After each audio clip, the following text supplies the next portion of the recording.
And the first person I'd like to look down on, if you don't mind, Alex, is Rishi Sunak. Although I'm all for his green U-turn, I remain bewildered by these people in Westminster who only now are beginning to realise that just maybe people don't want to vote for policies that make them poorer and colder. Right. Why did they think this before? I'm utterly bewildered by some of the reaction to this. All he's done is said we're going to push something back by 5 years, which is what the rest of the world are doing. I've no idea why we decided we had to go faster, sooner, stronger than everyone else, apart from Boris Johnson's showboating, saying, I want my legacy to be Mr. Green.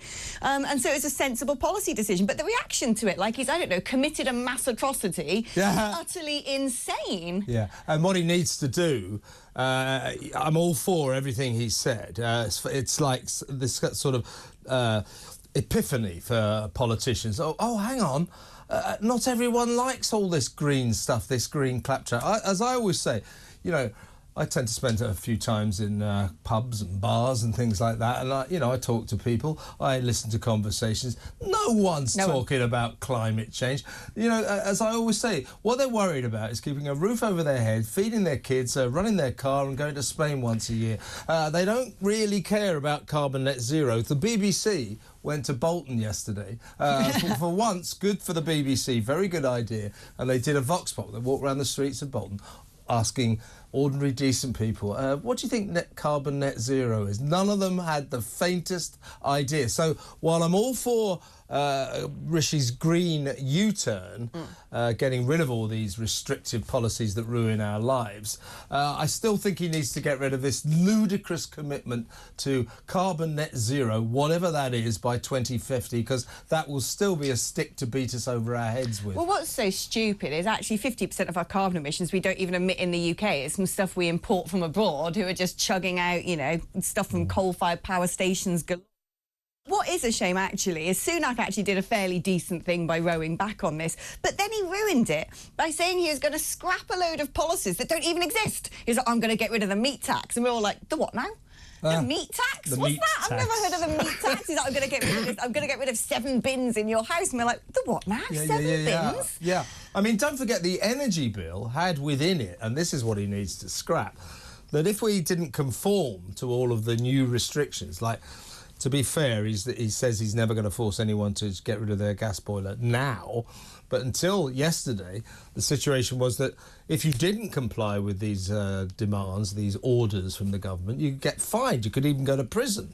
And as for small business owners, or business owners generally, I mean, they could get into a world of trouble for not doing exactly what this green-obsessed government was ordering them to do. Finally, Rishi seems to have realised, oh, maybe that won't be very popular, sending people to prison because they don't get rid of their gas boiler. Maybe that's not a vote winner. And for some people, from some properties, it's going to cost around £25,000 to convert to heat pumps and stuff like that. And I don't understand why this government don't say, we're going to put big tariffs on stuff coming from the most emitting countries. All the rubbish that people are getting in shipping containers from China, put massive tariffs on that because they're the biggest polluters out there. Then use those tariffs, use the money you make from that to then pay for the heat pumps for people. Yeah, and look, don't make ordinary people do it. My gas boiler, I had it renewed about 2 years ago. It works really, really well. I am not getting a cold pump. Heat pump, because they don't work.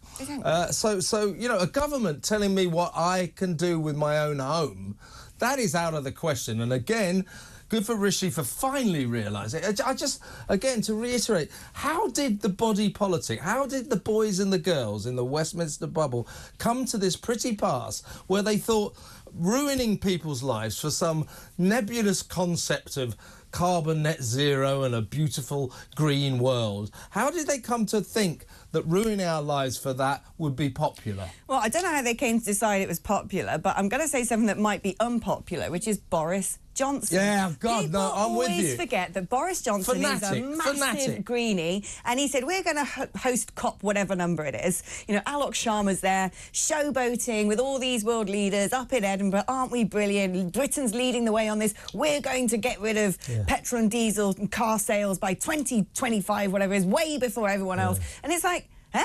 Yeah. Why? Why are we doing that, Boris? I'll tell you what we'll talk about in just a little while is the poor old hapless Keir Starmer, who's still his election pledge is a greener, fairer future. Well, actually what he means is a greener, unfairer future, and that commitment now by Labour looks prehistoric. We'll get to that in a minute.